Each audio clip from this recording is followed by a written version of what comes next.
آپ کا دوسرا سوال جو 3 طلاق کا کہہ رہے تھے کہ میڈیا کافی 3 طلاق اچھال رہی ہے اور اس کا کیا جواب ہے؟ افسوس کی بات ہے کہ معاشرے میں، مسلمان کے معاشرے میں 3 قسم کی طلاق ہے. مسلمان کے معاشرے میں، سوسائٹی میں ایک طلاق بدعت، طلاق طلاق طلاق ایک ساتھ میں ہو جاتی ہے. ایک طلاق حسن جو طلاق دو، 1 ماہ رکو حیض کے لیے، پھر طلاق دو، پھر رکو، پھر تیسرا طلاق دو. اور تیسرا طلاق کے حسن جو بالکل صحیح طریقہ ہے جو قرآن شریف کے ہے، طلاق دو اور 3 ماہ رکو. قرآن کی آیت ہے سورہ بقرہ میں، سورہ نمبر 2 آیت نمبر 228 میں لکھا ہوا ہے کہ جب بھی آپ طلاق دیں گے تو 3 ماہ یا 3 حیض کی عدت ہے.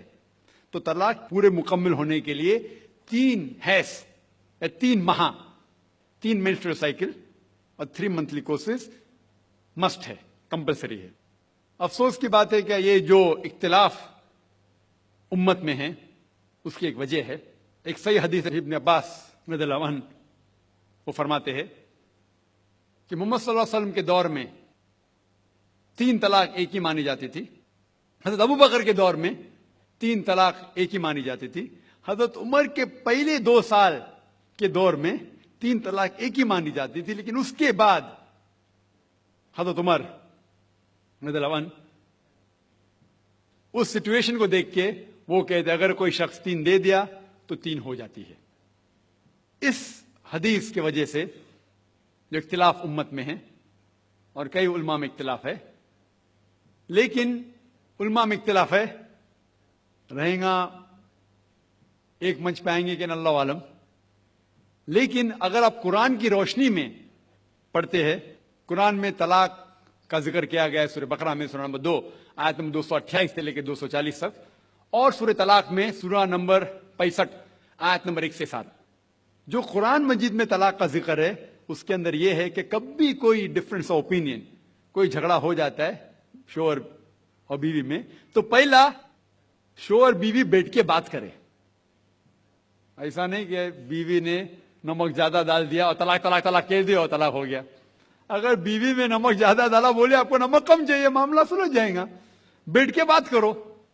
پھر بھی بات نہ بنے تو اللہ تعالیٰ فرماتا ہے سورہ نساء میں سورہ نمبر 4 آیت نمبر 35 میں کہ آپ کے درمیان ایک حکم رکھو، ایک آربیٹر بیوی کی طرف سے، ایک آربیٹر شوہر کی طرف سے. مطلب آربیٹر، حکم کہتے ہیں آربیٹر کو، حکم رکھو بیوی کی طرف سے اور شوہر کی طرف سے اور معاملہ کو سلجھا لو. پھر بھی اگر بات نہیں مانے تو آپ پھر طلاق دے سکتے ہیں. تو طلاق دیتے ہیں تو کئی اس کے کرائٹیریاز ہے کہ حیض کے وقت طلاق مت دو، جب آپ غصے میں طلاق مت دو، شراب کی حالت میں طلاق مت دو. اس کے بعد جب طلاق دیا جاتا ہے تو 3 ماہ رکنا چاہیے. یہ طلاق کے احسن ہیں جو بالکل صحیح طریقہ ہے. طلاق دو اور 3 ماہ رکو، اور 3 ماہ کے اندر اگر آپ رجوع کرنا چاہتے ہیں اپنی بیوی سے تو رجوع ہو سکتے الحمدللہ. اگر 3 ماہ تک آپ سمجھتے نہیں مجھے میرے بیوی سے الگ ہونا ہی چاہیے تو 3 ماہ کے بعد، عدت گزرنے کے بعد آپ دونوں میاں بیوی نہیں رہتے، آپ الگ ہو جاتے. لیکن اس کے بعد اکثر مسلمان بھی نہیں جانتے یہ قرآن کی آیت کیا ہے. قرآن شریف میں لکھا ہوا ہے سورہ بقرہ میں سورہ نمبر 2 آیت نمبر 232 میں کہ اگر وہ شخص اپنی پرانی بیوی سے پھر سے شادی کرنا چاہتا ہے تو مت روکیے. تو اگر طلاق ہو چکا ہے صحیح طریقے سے، طلاق کے احسن کے طریقے سے، اور 3 ماہ ہو گئے، عدت گزر گئی، 6 مہینے بعد اگر لگا بھائی جو میں نے کیا غلط کیا، میں پھر سے شادی کرنا چاہتا ہے، تو وہ آدمی اپنی پرانی بیوی سے پھر سے نکاح کر سکتا ہے. لیکن نیا نکاح نیا مہر،